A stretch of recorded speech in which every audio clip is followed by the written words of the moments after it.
Today on the Commanders Report, we have two new Commanders trade targets to discuss on today's edition of the Commanders Report. Also, we've got two Washington Commanders coaches that are getting offensive coordinator interviews this week. I'll let you know who the two coaches are and whether or not they're going to get the positions. But before we get into it here, make sure you click that subscribe button if you haven't already, because today's the final day of January, and we want to win the NFC East for the month of January. And to do that, we need to get the most subs out of any other channel here at Chat Sports. So right now, we are currently trailing Eagles now by just 5 subscribers. All right, guys, and the Cowboys Report are right on our heels as well. So I'm telling you guys this right now. The hosts of our Eagles channels, the hosts of our Cowboys channel, they're saying get those subs going. So if you haven't clicked that subscribe button yet, do that for me right now so that we can win the NFC East here for the month of January. Really do appreciate all of your guys' support. New viewers that haven't clicked that subscribe button, we're counting on you guys. So now let's get into our first topic today, which is that Dean Jones from Rigo's Rag, which is a website here that talks about the Commanders, suggested 5 blockbuster trade ideas for the Washington Commanders in 2025, and some pretty interesting names on Dean's list. He had Garrett Wilson of the New York Jets, Deebo Samuel from the San Francisco 49ers, Quay Walker, a linebacker from the Packers, Jack Conklin, the right tackle for the Browns, and DK Metcalf, the wide receiver for the Seattle Seahawks. We actually talked about Deebo Samuel and the likelihood of that happening in a video last week. I'll put the link to that one in the comments and description of today's show. But, I'm going to make Quay Walker and DK Metcalf and the analysis of those two guys pretty short and sweet. First of all, don't think the Commanders, it's a good idea to trade for an inside linebacker, especially one that has been up and down throughout his NFL career. Honestly, I think that the Commanders would be better served just bringing back Bobby Wagner or drafting another inside linebacker next year, or just signing a different inside linebacker in NFL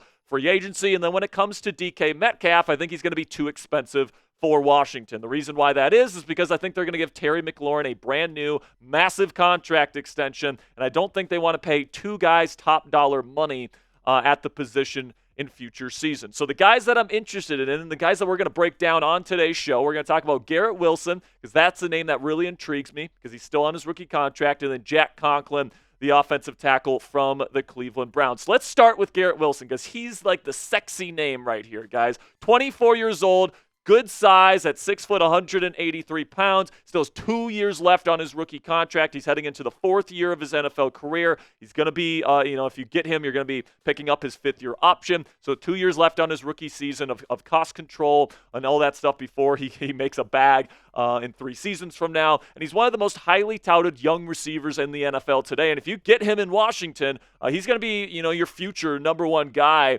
for Jayden Daniels, and that could be one of the greatest, duos in the NFL over the next decade. You take a look at his numbers here through the first 3 seasons of his career, and listen, man, he's putting up this kind of production with guys like Zach Wilson, a decreased Aaron Rodgers, 1,000 yards in each of his first 3 seasons, an Offensive Rookie of the Year trophy in 2022, and over 100 catches last year, even despite the Jets going out and getting Devontae Adams at the trade deadline. So this is certainly somebody that is a future star. And honestly, you can say right now he's already a star wide receiver in the National Football League. And can you guys imagine Jayden Daniels, Terry McLaurin, and then Garrett frickin' Wilson for the next 2 to 3 years whenever Terry's next contract expires? I mean, that would just be the trio that would be kind of rivaling Joe Burrow, Jamar Chase, and T. Higgins over the last several seasons there in Cincinnati. Only now you've got a guy in Jayden Daniels who's not only capable of beating you from the pocket, but also outside of the pocket as well. This would be the killer trio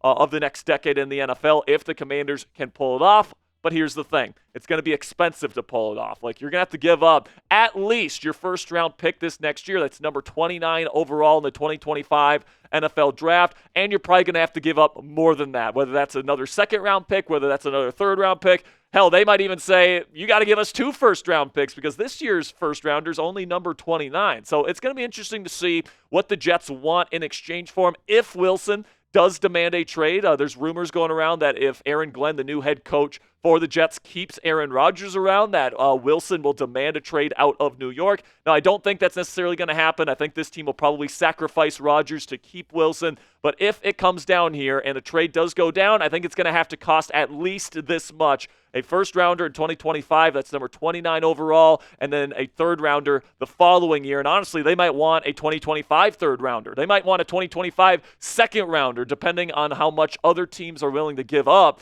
for Garrett Wilson's services. It would certainly create a dynamic trio here in Washington for the next decade in this passing game, but there's also risks involved because of what you have to pay to make it happen. So would you accept this trade? Let me know down there in the comments section. Type A for accept or D for decline. Let me know what you guys think down there in the comments section for today's pinned comment. YouTube's going to throw you an ad break here in just a couple of seconds. When that happens, take advantage of that time by answering today's pinned question. I've been saying this for a while on the show, guys, but my best guess is the Commanders are going to draft a young, up-and-coming wide receiver to pair with Terry McLaurin and Jayden Daniels in the 2025 NFL Draft, whether it be in round 1, round 2, round 3, I don't know. But I do think they're going to spend a draft pick within the first 2 days of the draft on a young wide receiver to add to this offense. These are some names in terms of draft prospects this year at the wide receiver position for you to keep your eye on. Lots of players and lots of different skill sets. Like you've got Emeka Egbuka out of Stanford, who's like a Mike Williams type, a true X receiver that's going to win those 50-50 balls down the sideline, all the way to Isaiah Bond, who's a smaller vertical threat that's going to be a good route runner. So there's lots of different flavors you could choose from. It's going to be interesting to see what Adam Peters and Dan Quinn prioritize in their number 2 receiver. But I'm excited to see what wide receiver in the draft this team is going to add this spring. So coming up here on the Commanders Report, we'll talk about the potential trade for right tackle Jack Conklin to replace Andrew Wiley on that offensive line this offseason. But before we get into that rumor, let's have a word from our sponsor here at Game Time, which is the best place for you to buy tickets for the sports, music, comedy, and theater in your area. Game Time has a new feature on their app called Game Time Picks that makes getting tickets for live events even easier.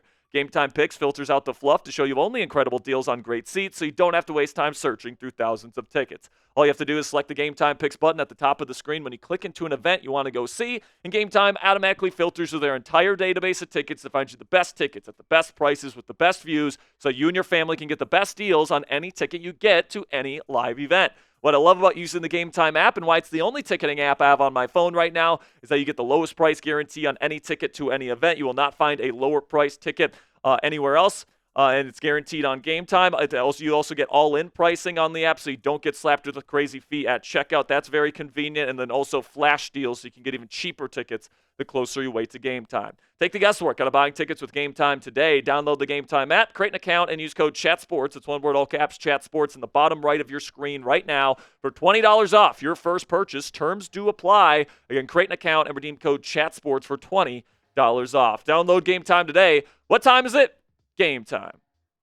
So now let's talk about the possibility of trading for right tackle Jack Conklin. Now, you guys know that I want to make pretty significant upgrades to the offensive line this year here in Washington. I would prefer to move Brandon Coleman to the inside at left guard to replace Nick Allegretti, and then I would prefer to have the Commanders bring in 2 new offensive tackles on either side to bookend this line for 2025. And Jack Conklin is somebody that's been one of the most reliable offensive tackles in all of football. You take a look at his Pro Football Focus grading. Now, obviously, guys, PFF grading, it's not gospel, but it does give us a little bit of insight as to how productive and how reliable Jack Conklin has been throughout his NFL career. Now, he did get injured back in 2023, and he has dealt with some injuries as of late, but I do think that when he's on the field, he is a really, really reliable offensive tackle on the right side, good in both run and pass protection. Really like his skill set, and I would love to bring him here as a veteran presence along this offensive line, which I think really needs it. And you take a look at his upcoming cap hits if he's traded to the Washington Commanders, $14.7 million in 2025 and then $15 million in 2026. And, that's a pretty expensive contract, but also that contract is expensive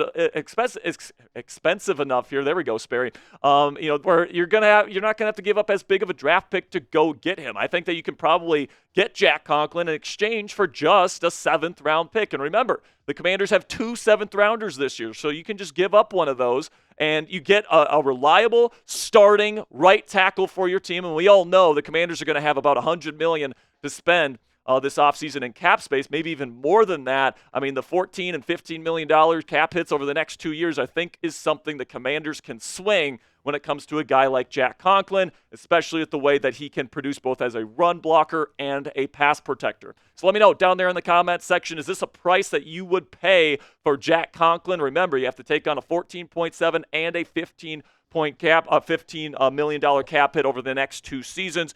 But it's just for a 7th-round pick for a nice veteran. So give me a yes or a no to let me know what you would do down there in the comments. And before we go, we do have some more coaching news for you guys. Unfortunately, there are still plenty of teams looking to take away some of our favorite coaches here in Washington. And pass game coordinator Brian Johnson, an assistant head coach, by the way, is interviewing for the Houston Texans offensive coordinator job. Obviously, they fired Bobby Slowick, so Brian Johnson is somebody that is interviewing for that job. And then the quarterbacks coach here in Washington, Tavita Pritchard, is interviewing for the Jaguars offensive coordinator position under Liam Cohen. By the way, how cringy is Liam Cohen, by the way? But you know, I think that when it comes to coaches here in Washington, the main message that I've had for you guys is that the more coaches, offensively, especially here in Washington, that we can keep, the better, because, you know, Cliff Kingsbury's not going to be around forever. You know, I think we all expect him to probably get a head coaching job next year, you know, if this Commanders offense continues to play well, and I expect it to. If that happens, I think it's almost certain that he's going to be a head coach, and you got to have somebody waiting in the wings, most likely to take on the reins, whether that's Anthony Lynn, whether that's Tavita Pritchard, whether that's, Brian Johnson, whether that's somebody else. Hopefully, the Commanders have a good option still here by the time Cliff Kingsbury takes another position as a head coach of another NFL franchise. And then to finish up today's show here, it sounds like the Washington Commanders are going to be making some alterations to their uniforms. Now, they say it's minor changes, all right, quote-unquote minor changes to their uniform, so don't expect them to bring back like the old Redskins logo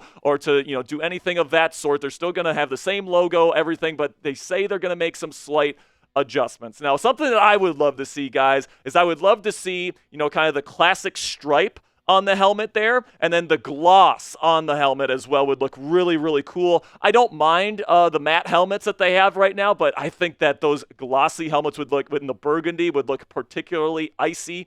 Especially during night games, those would look absolutely sweet on all of our players here in Washington. So I would love a glossy helmet. And then when it comes to a nice alternate helmet, I would like to add a white helmet of some sort. Here's a design that I like from Gonzo Did This, where he's got the white with the burgundy face mask, and then you got the nice stripes on the helmet as well. I think that would be a really, really cool design to implement as a alternate.